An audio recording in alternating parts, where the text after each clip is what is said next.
Welcome to Putting the U in Community, a panel on voting, civic literacy, and community engagement. My name is Morgan. I'm the outreach librarian, and I'm at the Harnett campus, and we have a great panel today. Before we get started and meet the panelists, I just want to give you a framework for this particular panel. First, this is a nonpartisan panel, so questions are going to be related to civic participation, civic literacy, community engagement. It's strictly educational. It does not serve and should not be interpreted as an endorsement of any agenda, candidate, or party. Chat and video sharing and other participant activities have been suspended just for the panel's response part. When we get to the part where if we have time for questions, I will give you guys the chat privilege back. It's mostly to reduce on any distractions or issues with that. All right, so if the panelists will please introduce themselves. Claire, would you please go first? Yes, hey, good afternoon. My name is Claire Jones, and I am the Elections Director here at Hardin County Board of Elections Office. Hi, I'm Bianca Stumpf, and I am the lead social science instructor and teach history courses here at Central Carolina Community College. Hi, I'm Robert Barnes. I'm also one of the history instructors at Central Carolina Community College, based primarily on the Chatham campus, and I'm coming to you from our wonderful Siler City campus today. Thank you. So a couple terms you may hear throughout this discussion today are civic participation, civic literacy, absentee, and suffrage. As we get to those questions, I will drop a couple of links into the chat so that you can read a little bit more about what these terms may mean, not only in context of the question, but in the broader context of the conversation and the topic today. All right, we're going to dive right in. So the first question is, how do you define civic literacy? And I thought the order was great. So if y'all just want to keep going in the same order with Claire kicking it off, that would be great. For my area of the world, civic literacy is, having this knowledge and skills of participating in elections, being involved in the community, having your voice heard. You want to make sure you're familiar with the government processes, election processes, and how to be involved in that.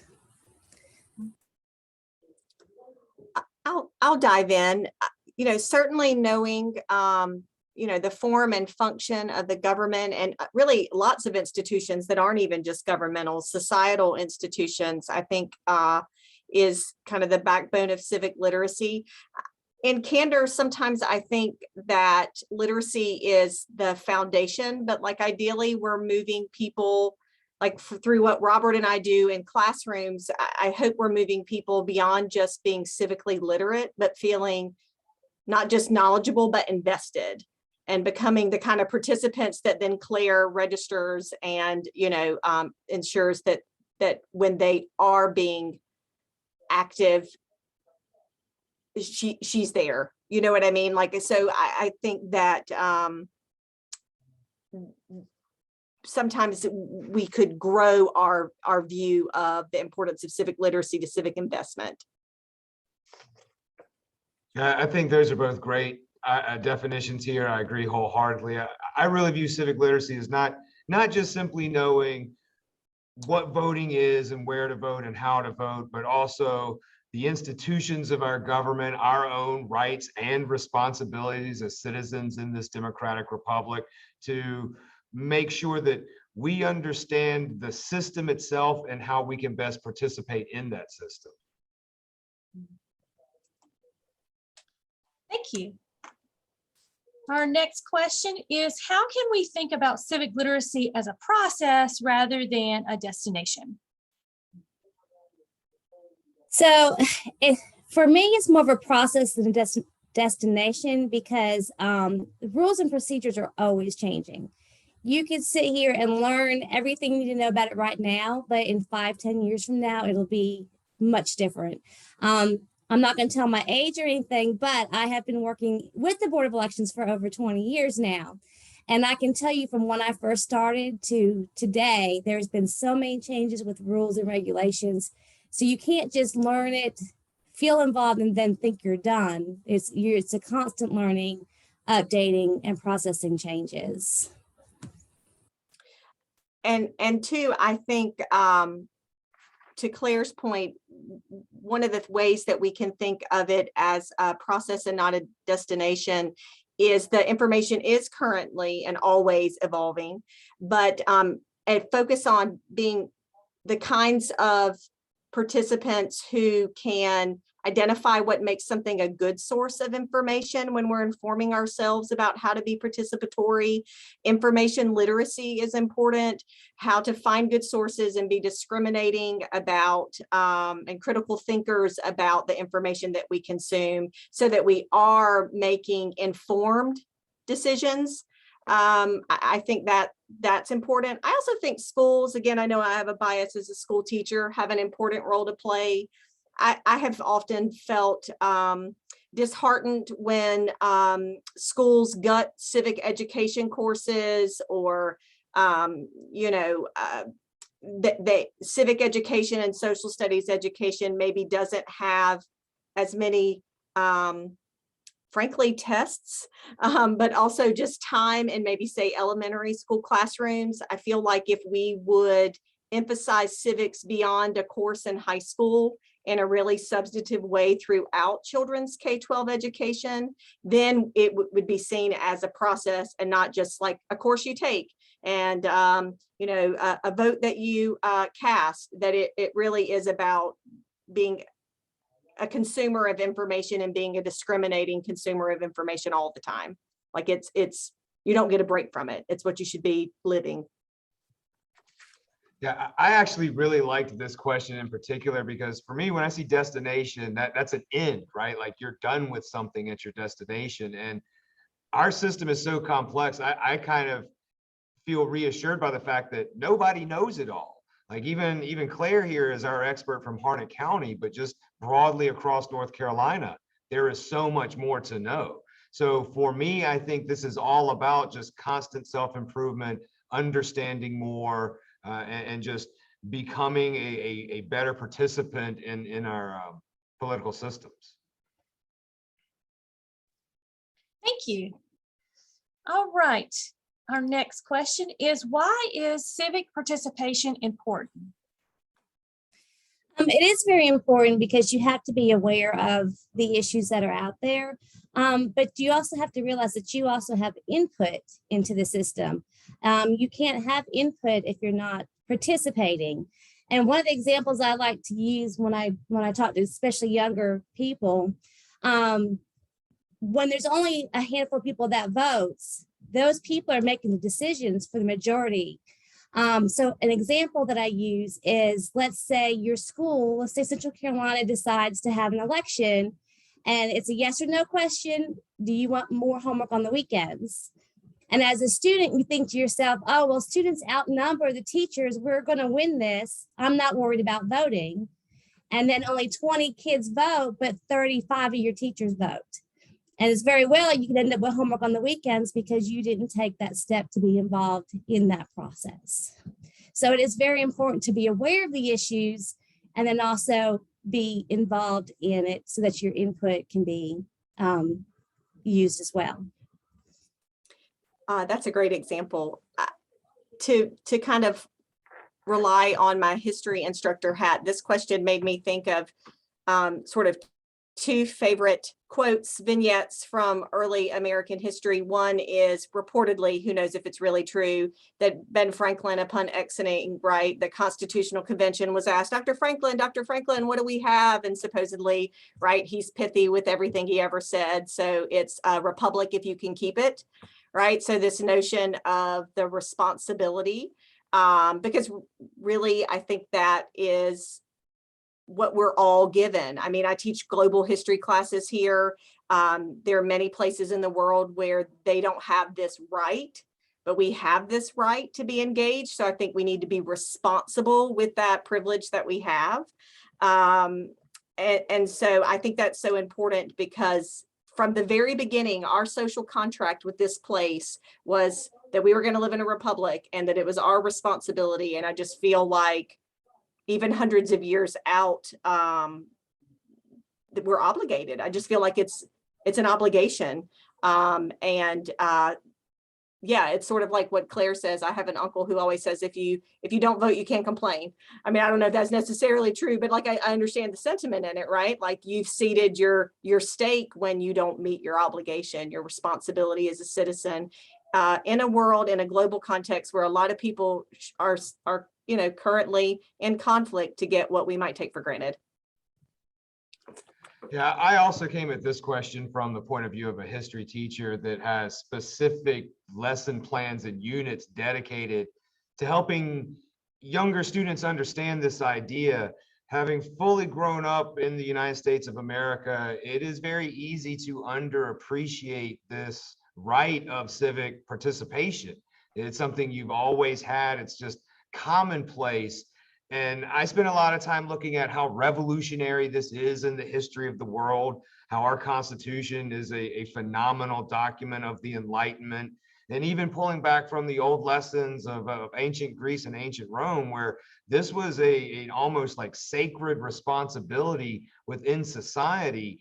This is how you get your ideas out into the open and people like you elected into government and affect real change within your society.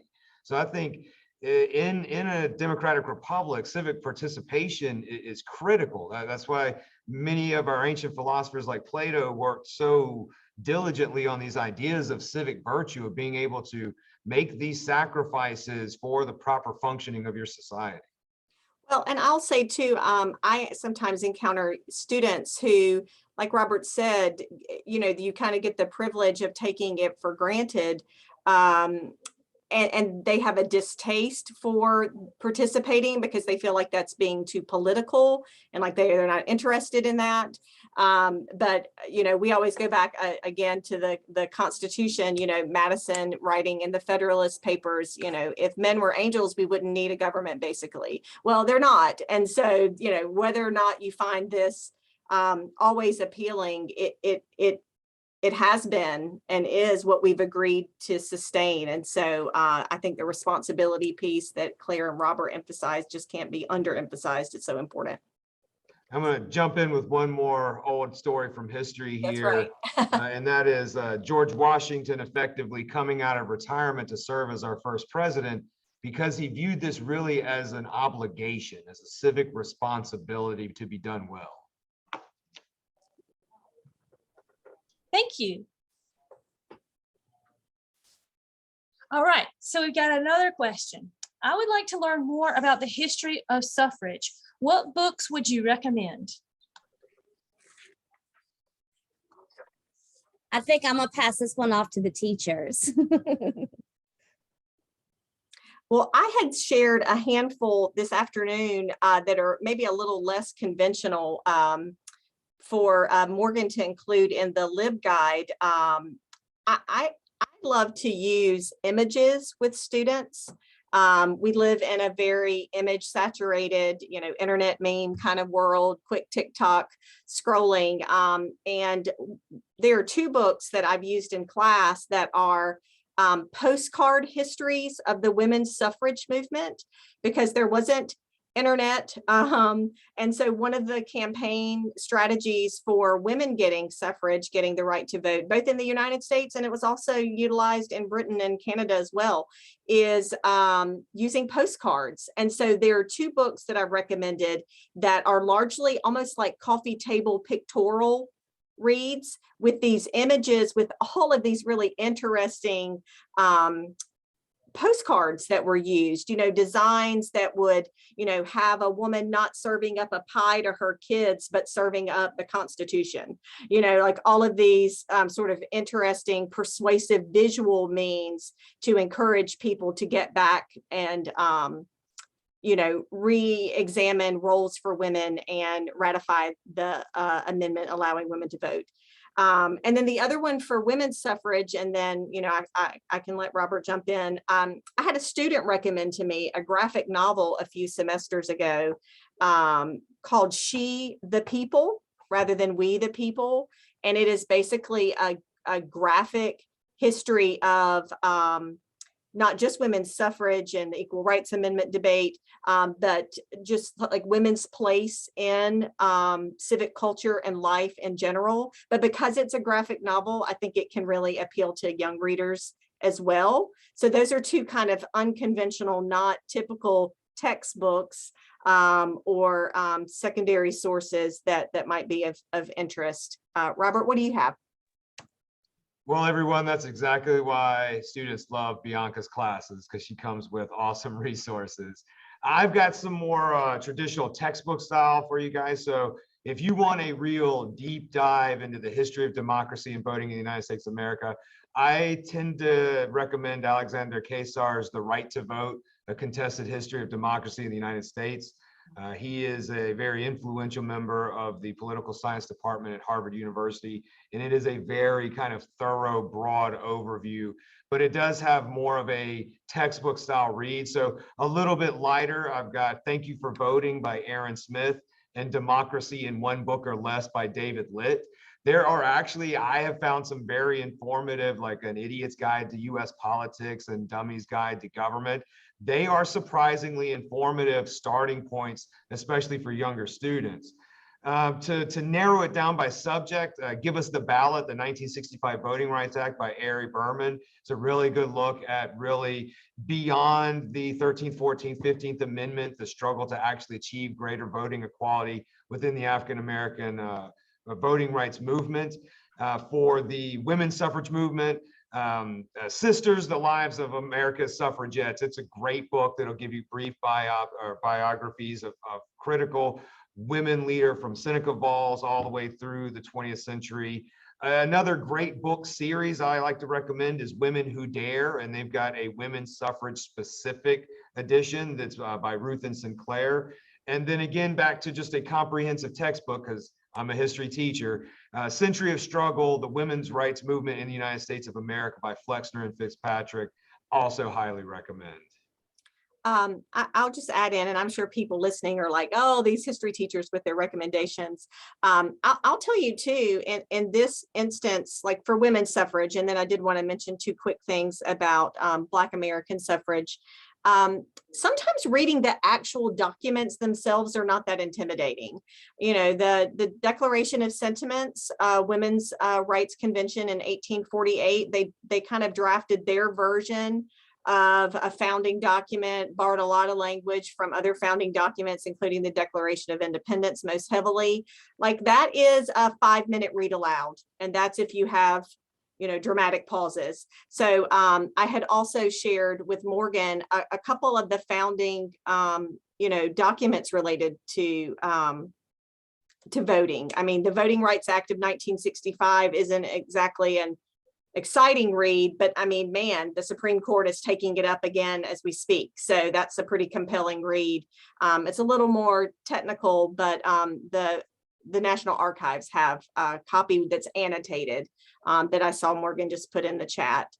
If people aren't wanting to read, but they're wanting to watch, and I think our library has it, or at least they used to, the old PBS series Eyes on the Prize was, you know, a really popular televised Black history experience, you know, many years ago, but several of their episodes that tell the sort of story of the Black civil rights movement are voting centric, because that was such a critical goal for the Black civil rights movement. So there's like a voting rights episode and some others that I think would be good watching. And then one more graphic novel. John Lewis, recently enough deceased, but longtime member of Congress and a civil rights activist from, you know, teenhood up. He collaborated with an Atlanta-based graphic novelist, and they have a trilogy, March, Run, and I can't remember the other name, it's in the link, which are graphic novel depictions of his life and lots of things about, you know, Selma, and then eventually him being instrumental in the Voting Rights Act. So those are some traditional and some non-traditional, and really that's how you get your best understanding, right? Is reading contextually and then looking at some sources and then what some people do that may be a little different with the sources. And I want to add on there, Bianca, I just recently checked this for our students and employees. The complete Eyes on the Prize, volume 1 and 2 is now available on NC Live. So I'm trying to take advantage of that as much as possible. And then just a minor plug here for free accessible resources. OpenStack's US History textbook has a lot of great information. And if you want just a ton of easily accessible primary sources, the American Yawp Reader has a lot of them compiled for you as well. Thank you. I love good book recommendations, and not to distract from the panel, but I do want to say that the library is always here to help you. So if you see a book that you want, let us know. We would love to get our hands on it for you. We can get it from another library. We actually have the John Lewis series. So feel free to request those. If you want a book, if you want a source, we will hunt it down for you and find it. So do not limit yourself. Just let us know. We're happy to get it for you.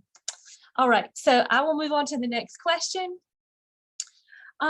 These next questions are going to get a little bit more technical, a little bit more to the point of when you go to vote or when you participate in your civic responsibilities, what are some things you should know? So the first question in that kind of area is, what should I bring with me when I go to vote?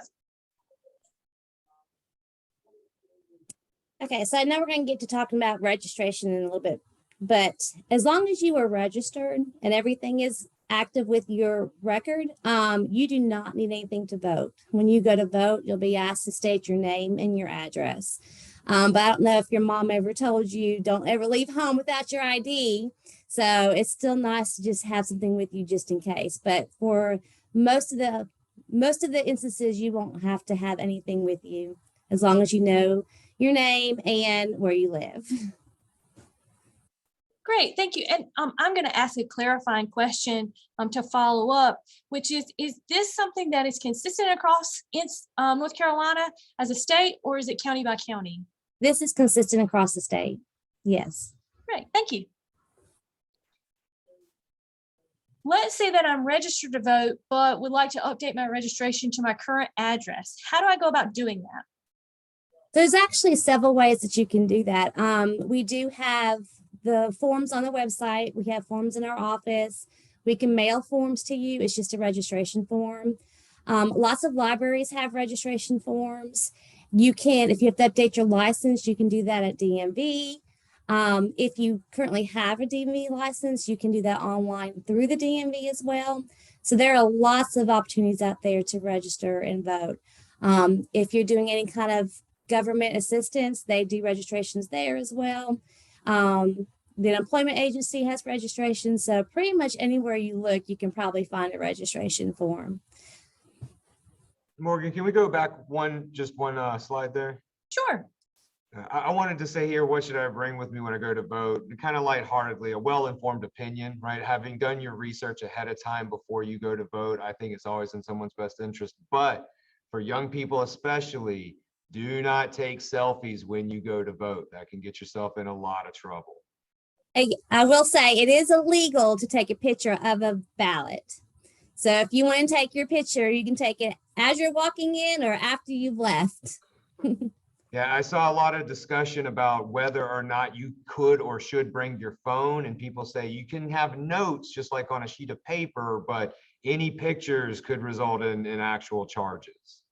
Yeah, and they won't take your phone away from you if you come in with it, but they will tell you not to take pictures. That is great information. Thank you.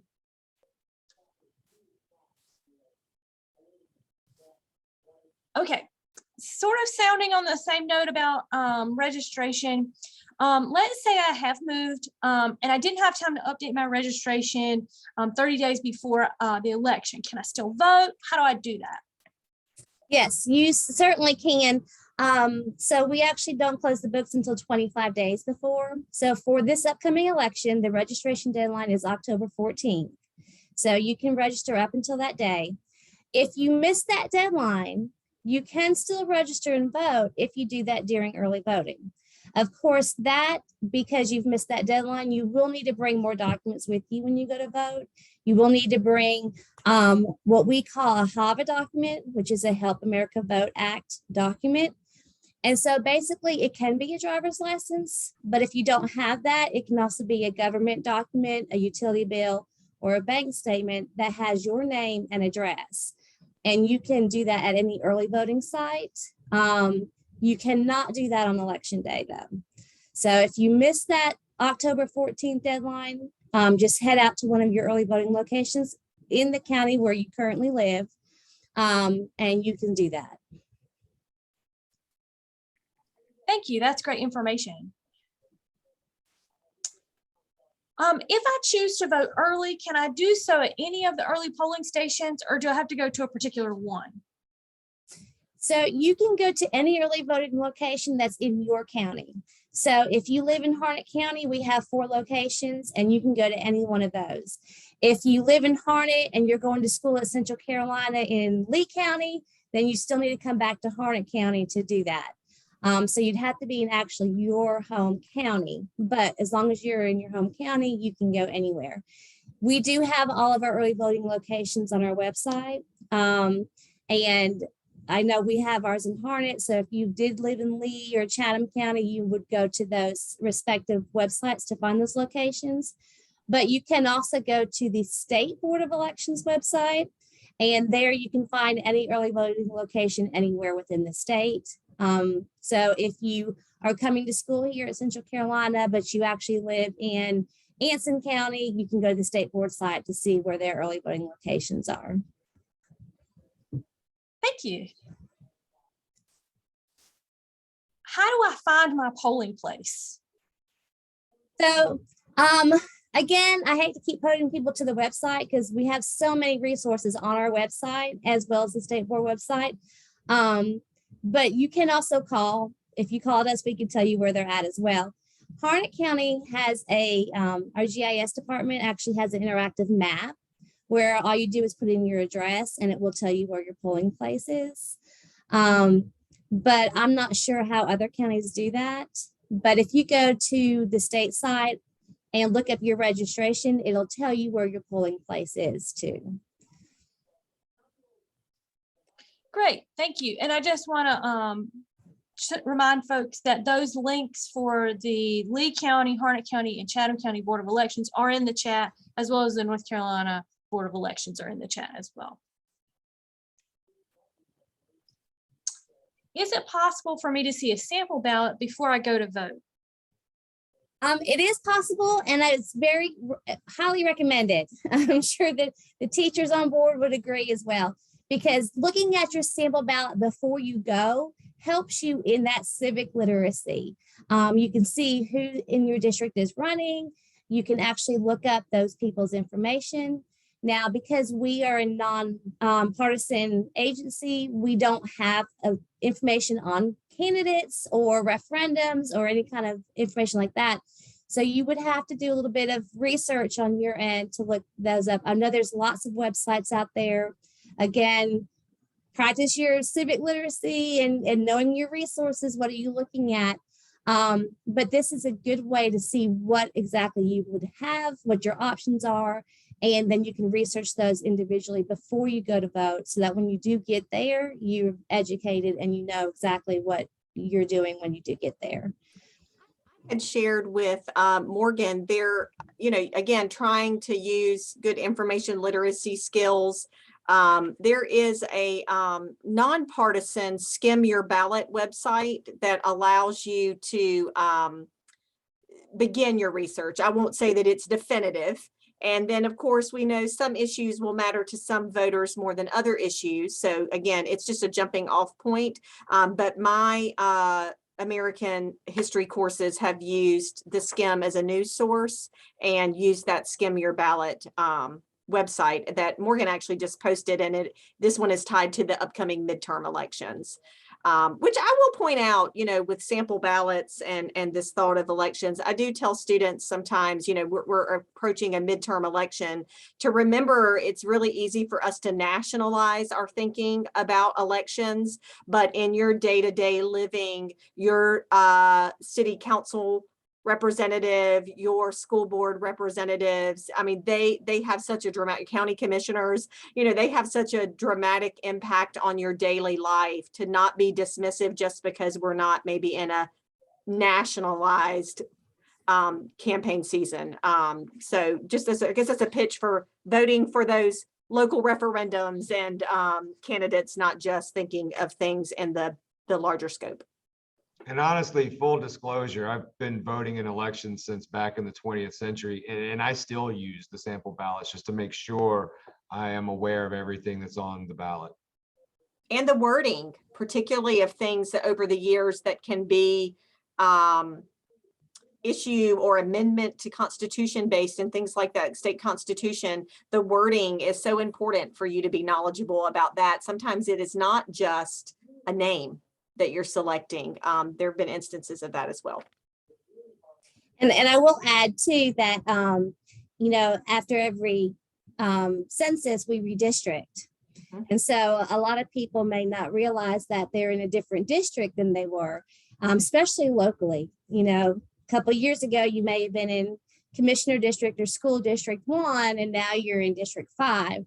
So having that simple ballot, you'll see that in advance. And then again, just to know the flow of the ballot. For example, in Harnett County, our ballots are two-sided, but there's only one race on the back side. So if you went and voted and weren't familiar with how your ballot looked, you could possibly miss that race on the back. So it's definitely good to have that and be prepared before you go vote. Great, thank you. Thank you all for your different perspectives on getting prepared and feeling prepared. Can I vote by mail for any election, even local ones? Now, this is also going to depend a lot on where you live at and what municipality you're in. So for Harnett County, we do have absentee ballots for every election, and even our municipals do allow absentees. But the municipals, which is basically your cities or towns, they do have the ability to opt out of absentee by mail. So I know there are some counties, and I think actually Anson was one of them, one of my examples earlier. They have some municipalities who have opted out of absentee early voting. So you would need to make sure for your municipalities, you definitely look for that. But to vote by mail absentee, typically across the board, is allowed everywhere.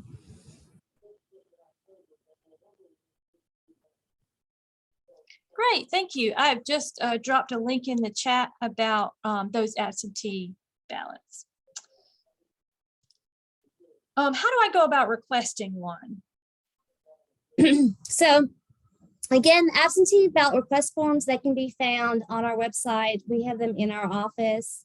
You can come here and fill one out. We can mail them out to you. The state board actually has a portal now. So there are some good things that comes out of COVID. And a lot of that was, a lot more technology, a lot more accessibility through technology. And so you can go to the state board website and use the portal to request an absentee ballot completely online. Of course, your ballot will still be mailed to you, and you'll still have to follow the instructions for having, witnesses when you vote that ballot. But that can all be done online now, which has definitely been helpful. I think the 2020 general election, we had, I want to say like 50+% more absentee ballots than we've ever had, just because of that ability to do it online. Thank you. And to ask a clarifying question as a follow-up, when you mentioned witnesses, can you explain that a little bit? Yes. So the one way to have the security with the absentee by mail is all ballots have to be, after you vote it, the envelope has to be signed by the voter and then 2 witnesses or a notary. And that way, when we do get that back and our board is approving them, that is how they validate that you actually voted that ballot. And that's one of our fraud protections that we have. Great, thank you. And when we think about witnesses, can it be just anybody, or can it be like, a parent or a relative, or do they have to be over the age of 18? So anybody over the age of 18 can be a witness, and that can be a family member, they could be a neighbor, they could be anybody. The only person it cannot be is a candidate or your union. But a candidate can witness for their family members. They just can't witness for other people. Sure, that makes perfect sense. Thank you. Mm-hmm. How can I check my registration status? Can I only check my status online, or are there other options? So you can check it online. That's about the easiest way. But you can also call us. I actually had somebody the other day, when they called and we answered the phone, they were surprised that a person answered the phone. So when you call the Harnett County Board of Elections office, a person will answer the phone. And we can look up your status. We can make sure your address is correct. We can check your voter history. We can answer any questions you possibly may have over the phone. Yeah, and I'd like to add to that for Claire that in the instances that I've needed to contact the Board of Elections, they have been very informative and enthusiastic people that are really just interested in informing our voters. Thank you. I'm not sure where to start when it comes to volunteering in my community. So this one is a little bit different. We talked a lot about civic participation, and we talked about the sort of technical details of what you need to do when you go to participate. But when we think about civic engagement, it might not just be that you go and vote and then you vote the next time and the next time, but it's participating in your community. So do you have any resources, or do you have any ideas for how you might participate within your own community and for volunteer opportunities? Well, of course, my heart's in elections. And we are always looking for election workers. And that is the best way, I think, for you to be involved in elections. All you have to do is be registered to vote. We actually have a program where we can take student electioneers who are 17. They got to get other permission from their parents and the school as well. But every election, and not just Harnett County, Lee, Chatham, every county in the state is always looking for election workers. And that way you can learn the process, you can learn all the behind the scenes, the auditing, be involved, and you do also get paid for it. So it's not necessarily free volunteering. So becoming an election worker is very helpful to us and educational to you guys as well. But I also work really closely with the county, and I know like the county is always looking for volunteers.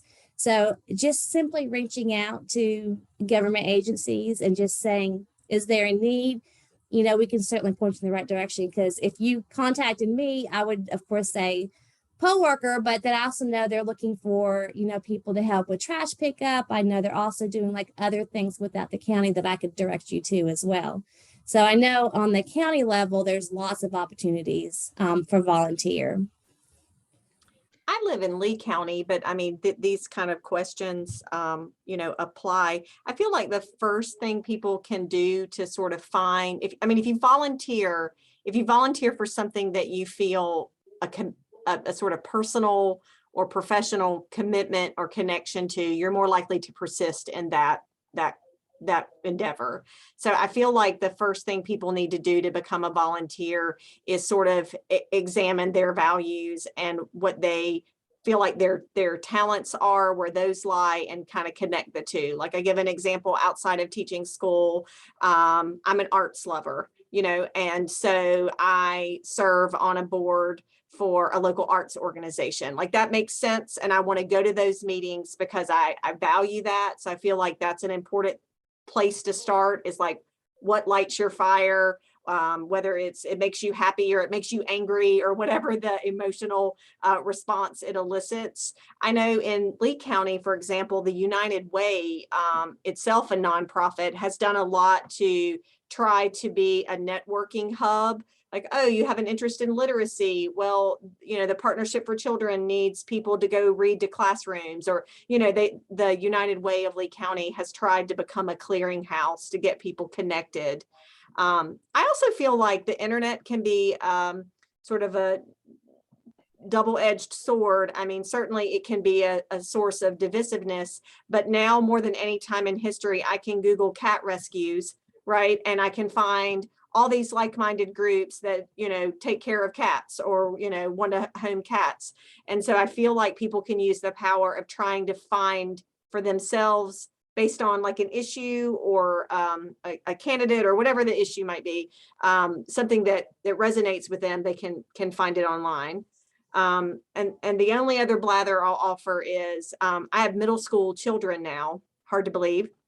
And my 6th and 8th graders at their school have a modest, but still a service learning requirement, which I think is fabulous, that part of their grade in one of their courses is that they invest in whatever that thing might be.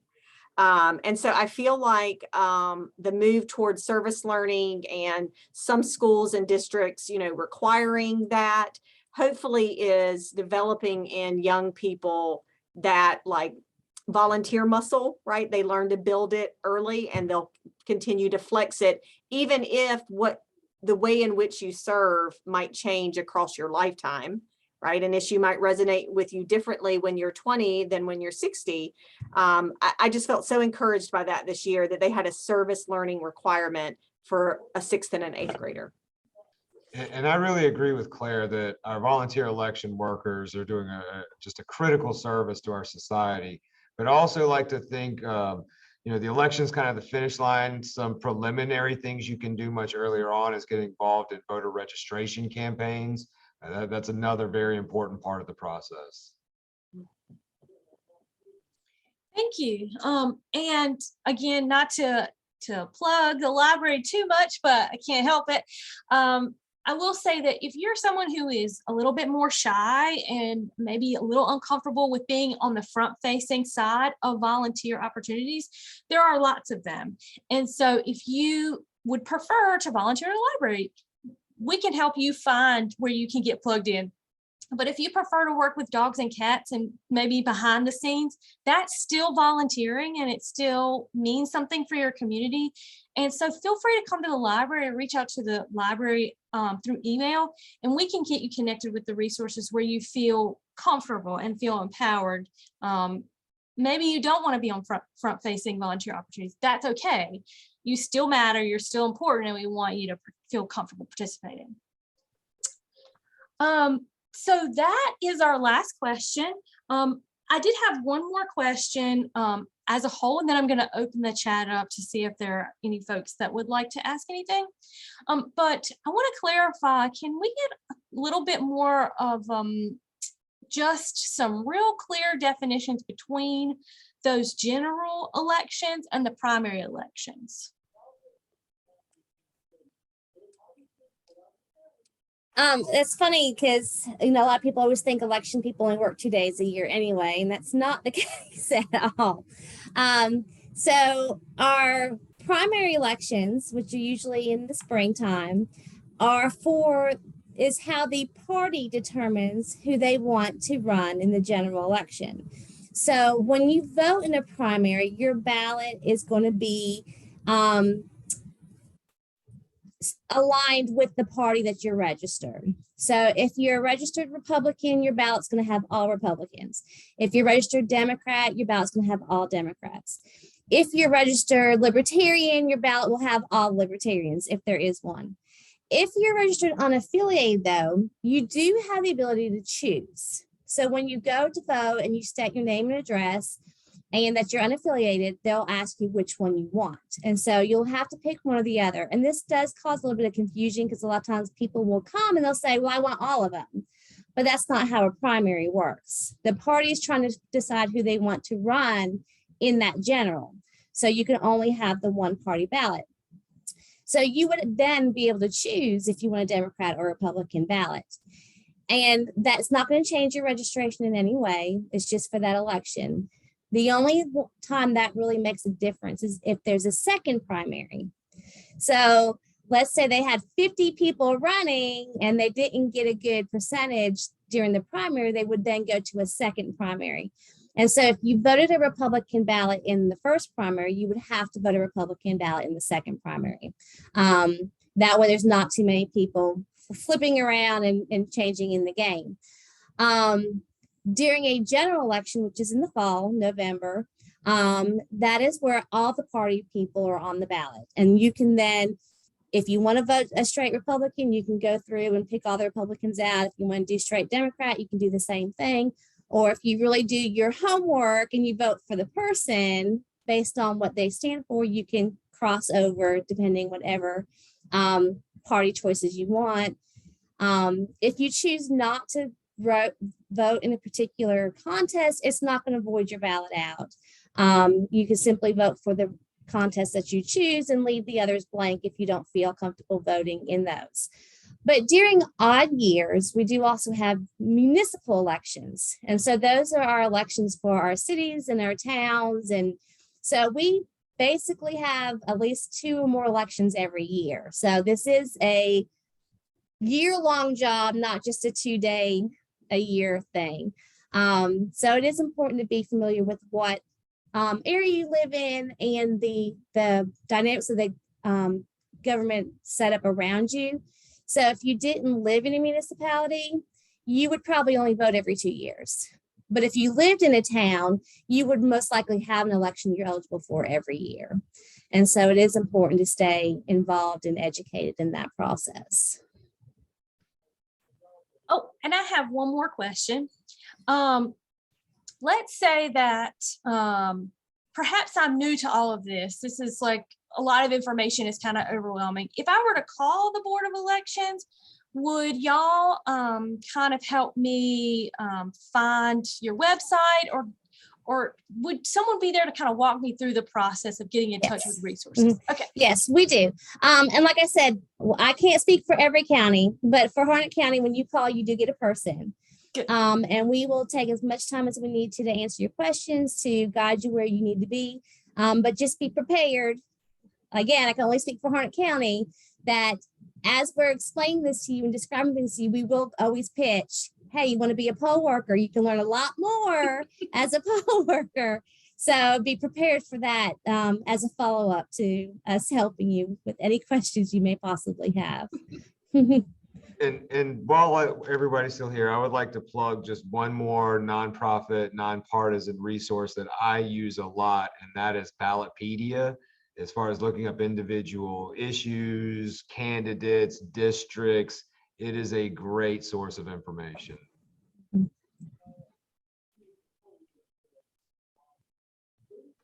Yes, and we've actually got that link on our Civic Lit guide, and I'm going to go ahead and drop that into the chat for you. I'm going to give everyone their chat privileges back, so if you have a question, we will be happy to take a look. If we've only got 10 minutes left, so if we run out of time, the panelists have so kindly agreed to review the questions, and if they decide they want to answer, then we will put those responses onto the Civic Lit guide for the library. So just give me 1 second as I give you your privileges back. All right, so now you should be able to chat. If you're having any trouble at all though, you can always email me and I will look at your question there. You can also G-chat me. I have it up, so I'm ready to go.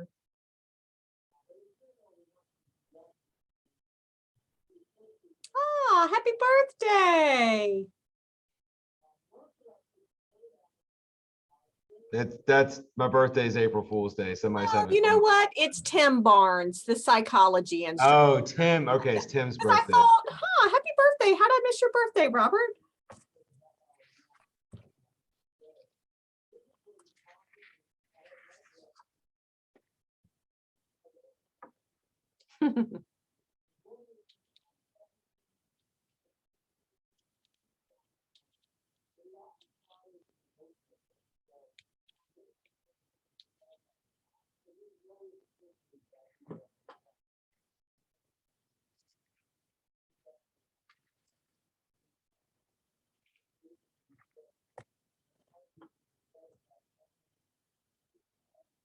All right, so everyone has really enjoyed all of your ideas and thoughts and perspectives. So we just want to say thank you so much for being here.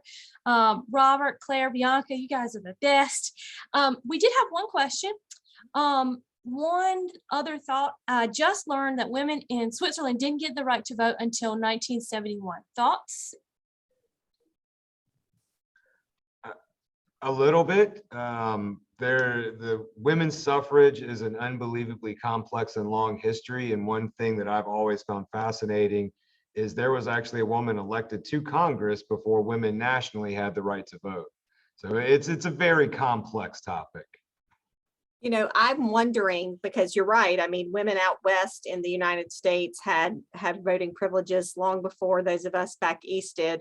I would be so curious. I'm not familiar with what Amy shared about Switzerland. I'd have to look. I wonder if that's a little bit of a technicality. Do you know what I mean? Like, for example, I think there was a news story a couple of years ago, like Tennessee didn't really ratify the 19th Amendment when everyone else did. So then a couple of years ago, their legislature was like, oh, that's kind of not the right side of history. Let's go back and vote that we agree that women should, vote. And of course, the women had been voting all along. So I'm just so curious, is there a technicality if we looked back? Like Robert said, it's so complex.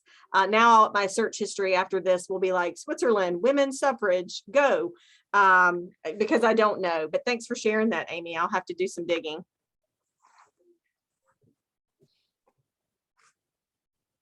That is a great question. So we'll definitely have to investigate. If you're interested in seeing more information about women's suffrage, we obviously have books here at the library, but Bianca has been so kind as to lend us the Smithsonian's traveling exhibit. It's a poster set, Votes for Women, Portrait of Persistence. We have 5 posters displayed at Lee and 5 here at Harnett, and they contain a lot of really great historical information. If you have any questions, though, feel free to reach out to the library to use the LibGuide. And all of these wonderful folks. So if you have any questions, feel free to reach out to them or reach out to me and I will ask them and then pass the information along to you as well. Thank you so much, Robert, Bianca, Claire. You guys are the best and we really appreciate that you stopped by and provided your perspectives. Thanks so much for the opportunity, Morgan. Yes, thank you. This was fun. I enjoyed it as well.